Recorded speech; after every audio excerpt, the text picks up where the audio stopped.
140 करोड़ परिवार। आज है शौर्य दिवस 14 जनवरी 1761 1761। अहमद शाह दुरानी, एक ऐसा अफगान जिसने शायद पूरे सब कॉन्टिनेंट की नाक में दम कर रखा था।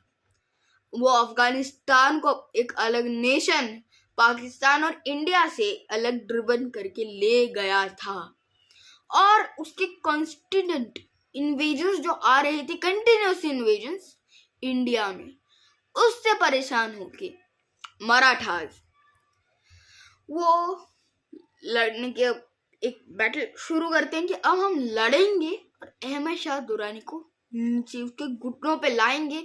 और इस बैटल के लिए ही वो पहुंचते हैं पानीपत। इस समय बालाजी बाजीराव इस बैटल को लीड कर रहे होते हैं, उनके बेटे भी इस बैटल में लड़ रहे होते हैं और राजपूतों ने इस समय, जो कि हमेशा एक बहुत स्ट्रॉन्ग अलाइज माने जाते थे मराठाओं के और जो कि एंसेस्टर्स भी थे, उन्होंने बैक ऑफ कर दिया। तो इस समय जो आर्मी एक्सपेक्टेड थी 2.5 लाख पहुंचेगी, वो सिर्फ 2 लाख पहुंचती है। और अब जो 50,000 का आपको एडवांटेज मिल रहा था वो था नहीं, अब दोनों ही एक इक्वल पोजीशन पे थे। 2 लाख वर्सेस 2 लाख, 1 वर्सेस 1। इस समय पानीपत की लड़ाई में अहमद शाह दुरानी उससे अभी भी ये थोड़ा सा अपने एम्पायर पे कंट्रोल इतने अच्छे से नहीं पाया था। उसके साथ सिर्फ पश्तून और बलूच थे, उज़्बेक्स जो अफगानिस्तान की नॉर्दर्न साइड में रहते हैं, और पाकिस्तान के पंजाबी और पूरा ही पंजाब, सिंधी और ऊपर डोगरिया यानी कश्मीरी लोग आप कह सकते हैं, वो उसके साथ नहीं थे। तो अभी भी उतना कॉन्फिडेंट नहीं था, पर जितने लोग उससे मिले जो अपनी आर्मी में ऐड कर सकता वो आता है पानीपत। और इस समय उसकी आर्मी के मोस्ट ऑफ द लोग जो थे वो पहाड़ी रीजन यानी बर्फ वाले रीजन से आते हैं। ये पॉइंट बहुत इंपॉर्टेंट है। अब जरा चलते हैं ये बैटल हो कैसे गई और अहमद शाह दुरानी का सपना क्या था इंडिया को लेके। अहमद शाह दुरानी हेरत, पाकिस्तान, मुल्तान, अफगानिस्तान के बीच में एक रीजन है, पाकिस्तान, मुल्तान से आता था। मुल्तान ऑलमोस्ट पंजाब का ही रीजन है, उसकी हल्का पार्ट अफगानियों के अंडर आता था उस समय, और ये एरिया था तब मुगल एम्पायर के अंडर। तो दुरानी ने हमेशा बातें सुनी थी कि मुगल सब गिर रहे हैं और दिल्ली का अब नया राजा कौन बनेगा, और वो चाहता था कि वो वापस दिल्ली का राजा बने, क्योंकि अफगानों का एक बहुत कॉम्प्लिकेटेड हिस्ट्री रही है दिल्ली के साथ। कि लास्ट टाइम जब किसी अफगान ने रूल किया था वो था इब्राहिम लोदी, जो कि बहुत ह्यूमिलेटिंगली हराया गया था। तो और एक और बहुत कॉम्प्लेक्स चीज थी कि राजा हेमू, सम्राट हेमू, उनके जो मिनिस्टर्स थे उनकी आर्मी में अफगान लोग थे और वो एक इंडो अफगान आर्मी थी। और शायद उस समय अफगानियों का भी उतना ही सिग्निफिकेंट रोल रहता हमारे कल्चर में जितना आज हम देखते हैं सेंट्रल एशियंस का है। तो इसीलिए वो थोड़ा थोड़ा हमें जो खटास रहा, उसने कहानियां सुनी, और जब उसके फादर की डेथ हुई मुगल एम्पायर तो वैसे ही क्रैम्बलिंग में था, उसने हेरात के रीजन को अपने अंडर लिया जो उसका एंसेस्ट्रल रीजन था। एंड इन 2-3 years 10-20 years में उसने पूरी तरह अफगानिस्तान को कब्जा किया, वहाँ का सुल्तान बना, बादशाह बना, शाह बना। ये शाह का टाइटल होता है, जिस तरह मराठी लोगों में छत्रपति का टाइटल होता है, पेशवा का टाइटल होता है, उसी तरह एक शाह टाइटल होता है। अब ये लेके अहमद शाह दुरानी हमेशा थोड़ा थोड़ा खटास थी। और अब जब उसने इन्वेड करना चालू किया तब बालाजी बाजीराव पेशवा जो थी उन्होंने भी डिसाइड कर लिया कि जो अटक से कटक तक एम्पायर पहुंचा है ये गिरेगा नहीं। वो भी बैटल के लिए चले गए। अब हम आते हैं कि दुरानी की जो सेना थी जिसमें कई सारे लोग आते थे पहाड़ी, हिमालय जो रीजन है या फिर सेंट्रल एशिया की ठंड से। इस समय उसे एक फायदा मिला कि पानीपत ठंडा होता है जनवरी के टाइम पे, और इस ठंड का फायदा उसने उठाया, क्योंकि शायद वो जानता था पानीपत कितना ठंडा है, क्योंकि मुल्तान, हरियाणा और पंजाब एक ही रीजन में आते हैं, हेरत वगैरह। तो वो इस ठंड का उसने फायदा उठाया और अपनी सेना जो थी मोस्ट ऑफ द ठंडी जगह से पिक की, उन्हें गर्मी गर्मी करने वाले कपड़े पहनाए, और जब इस बैटल के लिए उतरा तब शायद उसकी सेना उतनी एक्सपीरियंस नहीं थी और शायद मराठा उसे हरा भी देते, क्योंकि उन्होंने उसे पूरी तरह एक बैकफुट पे रखा था। दुरानी इस समय अपने मिड 30s के आसपास था, तो अभी वो हार भी सकता था। अगर वो जीत जाता तो उसके लिए सबसे बड़ी विक्ट्री होती किसी भी अफगान के लिए, क्योंकि अफगानीज अभी तक शायद मराठा से इतने अच्छे नहीं जीते थे। मराठा और राजपूत से बहुत अच्छे से या बहुत पावर से नहीं जीत पाए थे। एक दो बार जब भी वो जीतते थे, उनका जो मकसद होता था कि हमें ये चाहिए या फिर ये पर्टिकुलर कुछ चाहिए, वो पूरा नहीं हुआ था। अगर वो जीत जाता तो ये किसी भी अफगान के लिए, किसी भी मुल्तानी अफगानी के लिए सबसे बड़ी विन होती। और शायद वो जीता इसलिए क्योंकि मराठा जो थे वो कुर्ते और धोती पे लड़ते थे, उनके ट्रेडिशनल वेयर पे। और I am Maharashtrian, so I can tell कि महाराष्ट्र बहुत गर्म है, एक्सपेक्टेशन ज़्यादा। और इस समय महाराष्ट्र की मोस्ट ऑफ द सेना मराठवाड़ विदर्भ के रीजन से आती थी, जो कि रीजन हम देखते हैं जो महाराष्ट्र का कोस्टल एरिया है या फिर इवन पुणे का एरिया है, वो ठंडा है, पर ये रीजन गर्म है। तो इस समय ठंड जो थी वो एक फैक्टर की तरह आई। अगर आपने यूरोपियन हिस्ट्री को अभी पढ़ा हो तो वहाँ पे कहीं बार फॉग छा जाता है, जिसे हम कहते हैं ना एक्स फैक्टर होता है कई जगह होगा अपनी बैटल्स का। उसी तरह पानीपत के दो ही फैक्टर्स हैं। पहली चीज, पानीपत का एरिया जो है पंजाब के एरिया के पास है, तो छोटी मोटी रिवर्स बहुत सारी हैं।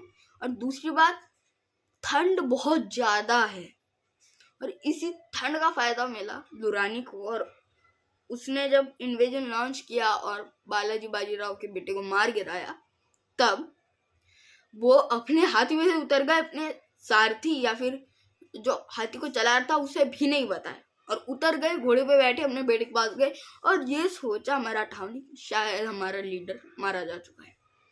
इसी पॉइंट के बाद दुरानी को भी लगा शायद किसी ने बालाजी बाजीराव को मार दिया हो, क्योंकि हम देखते हैं कि हाथी पे बैठना सेफ नहीं होता। इंडियन बैटल्स में तो हाथी पे बैठे हुए लोगों के साथ क्या क्या हुआ है, सेकेंड बैटल ऑफ पानीपत में हमने देखा है कि हाथी पे बैठते हैं तो आप हाईलाइट हो जाते हैं, और अब ये हाईलाइट सबको दिख रही थी कि है नहीं है। और इसकी वजह से जितने अफगानी, बलूची और थोड़े बहुत मुल्तानी थे, उन्हें लगा कि शायद किसी ने मार दिया है, अब शायद हम ये बैटल घुमा सकते हैं। और ठंड का फैक्टर अब थोड़ा थोड़ा बढ़ते रहता है, क्योंकि शाम की ओर चलता है दिन।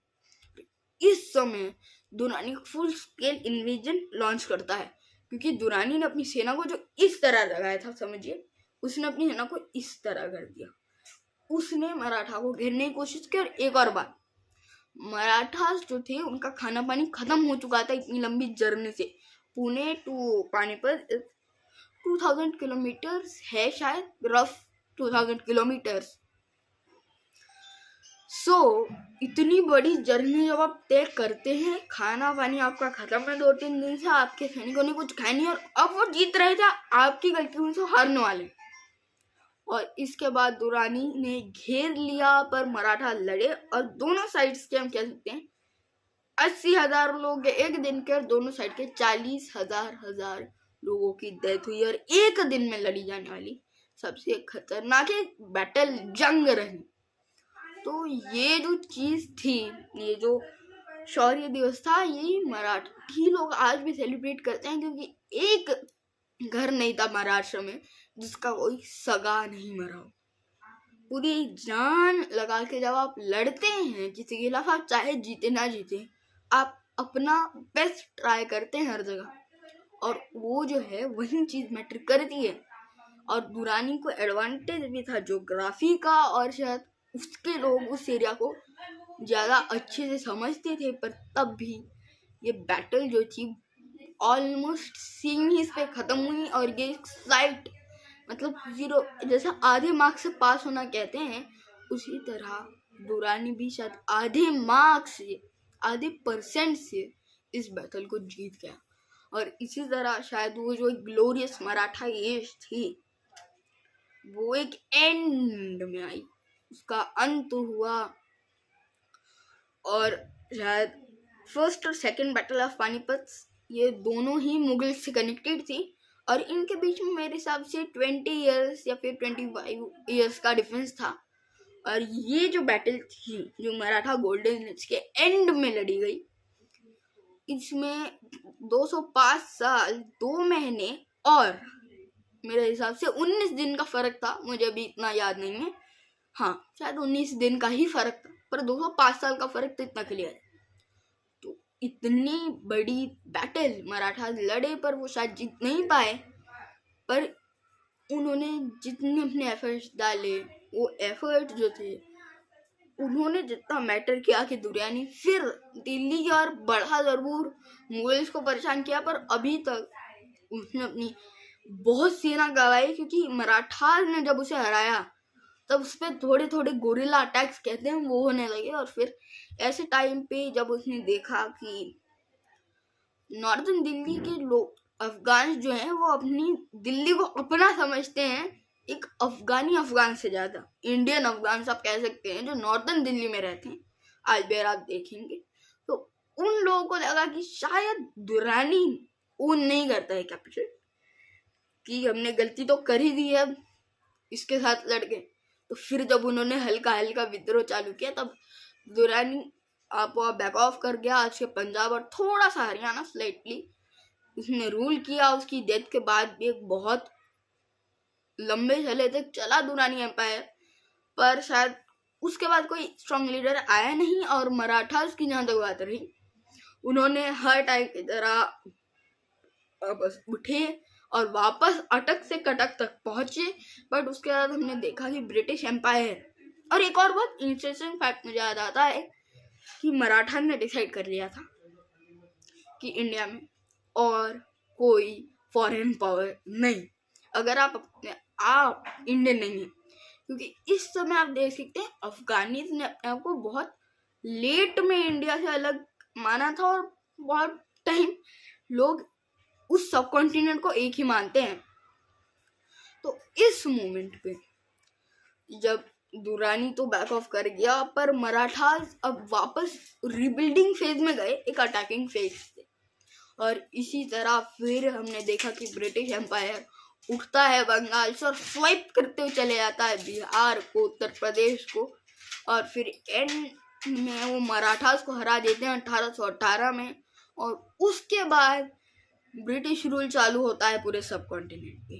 तो एक बहुत डोमिनो इफेक्ट कहते हैं कि एक चीज के हिल जाने से, या फिर बटरफ्लाई इफेक्ट भी, एक बटरफ्लाई के पंख मारने से अमेरिका में, चाइना में तूफान आ जाता है। तो इसी इफेक्ट की तरह ये चलता है कि अगर राजपूतों ने साथ दे दिया होता या फिर मराठास धोती कुर्ते की जगह ठंड के कपड़े पहन के आ गए होते, तो आज शायद हम बहुत अलग भारत को देखते।